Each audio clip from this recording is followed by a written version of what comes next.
Let me ask you something. What if the entire playbook for modern warfare, everything from World War II to today, was written on a single field in one afternoon almost 400 years ago?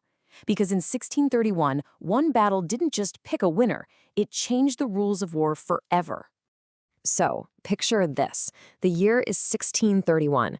Europe is in the middle of the 30 Years' War, this absolutely brutal conflict over religion and power that's just tearing the continent apart.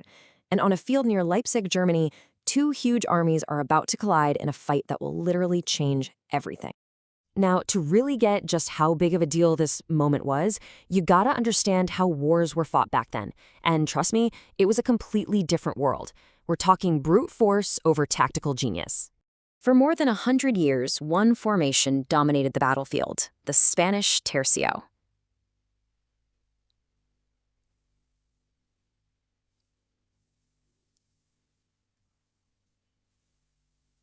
Just imagine this giant, slow-moving block of thousands of pikemen and musketeers, sometimes 50 ranks deep. It was basically a human fortress, incredibly powerful, sure, but also super slow and clumsy. It could push forward, but it couldn't turn on a dime. But a storm was blowing in from the north.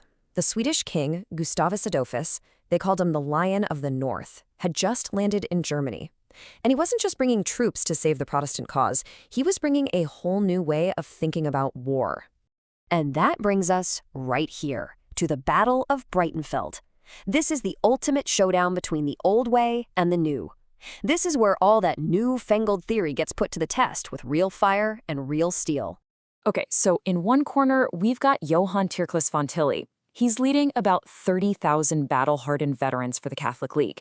In the other corner, you have Gustavus Adolphus, leading a bigger Protestant force of around 40,000.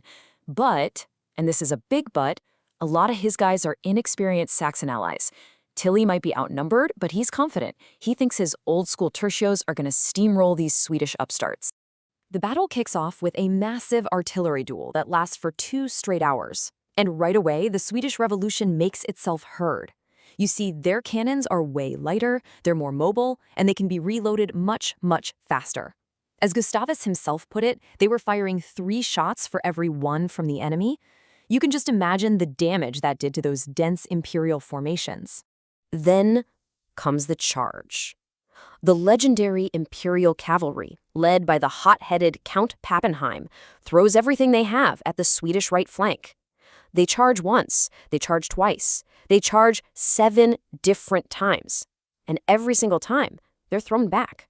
So how? Well, the Swedes had done something clever. They'd mixed small groups of musketeers in with their own cavalry. The imperial horsemen just couldn't break through that wall of fire. So things are looking pretty good for the Swedes, right? And then disaster. On the other side of the field, Tilly's infantry absolutely smashes into Gustavus's Saxon allies. The Saxons, who didn't have the same training, just break and run, leaving the entire Swedish left flank completely exposed.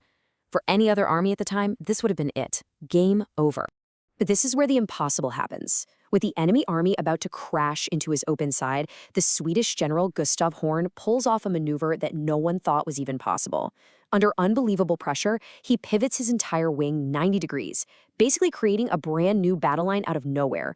It was a stunning display of discipline and flexibility that just stopped the enemy dead in their tracks. So you've got to be asking, how on earth did they do that? I mean, that kind of move shouldn't have been possible. Well, this wasn't just about having better soldiers. It was about having a completely new and fundamentally better system. Let's break it down. The old tercio was deep and rigid, remember? The Swedes used formations that were way more shallow, only 5 or 6 ranks deep. This made them incredibly mobile. They could move, pivot, and redeploy with a speed that was just unheard of. And their musketeers were trained for rapid, disciplined volleys, letting them pump out 3 times the firepower of their opponents. They basically traded raw size for speed and firepower. But here's the real secret sauce, a concept called combined arms. See, Gustavus's genius wasn't just in making his infantry, cavalry, and artillery better on their own. It was in making them all work together as one cohesive unit. And this was only possible because Sweden had a professional national army, not mercenaries, and a state-run arms industry. That foundation allowed for incredible levels of training and coordination. Musketeers supporting cavalry, mobile artillery supporting infantry. Every piece was part of one fast, flexible, and absolutely lethal machine. And the result? Complete and utter annihilation. Tilly's veteran army, one of the most feared forces in all of Europe, suffered over 60% casualties. It was so completely shattered that it just ceased to exist as an army. The new system had proven, without a doubt, that it was superior. The shockwaves from that day at Breitenfeld didn't just end in 1631. Oh no, they rippled out across the centuries, shaping the way wars would be fought from then on. You can literally draw a straight line from the ideas tested at Breitenfeld to some of history's greatest military minds. You see it in Frederick the Great's perfectly drilled Prussian armies. You see it in Napoleon's lightning-fast campaigns. You even see it in the tactics being taught at West Point to generals in the American Civil War. They all trace their lineage back to the principles of mobility and coordination pioneered by Gustavus. And hey, you don't have to take my word for it. Listen to what Napoleon Bonaparte himself had to say. He studied Gustavus's campaigns obsessively. He saw him as one of the true masters of war. I'd say that's a pretty good endorsement, wouldn't you? So does all of this make Gustavus Adolphus the undisputed father of modern war? It's a really strong argument for sure, but there is one major counter-argument we should talk about. Some people will point out, and they're not wrong, that ancient commanders like Alexander the Great were absolute masters of using different types of units together. His infantry would pin the enemy down, and his cavalry would deliver the killer blow. So what makes Breitenfeld so different? Well, the answer comes down to one word: technology. Alexander had infantry and cavalry. Gustavus had infantry, cavalry, and mobile gunpowder artillery that he could move around and integrate right into his battle plans. Breitenfeld is the birth of modern combined arms because it's the first time someone successfully married the awesome power of gunpowder to the principles of tactical flexibility on the battlefield.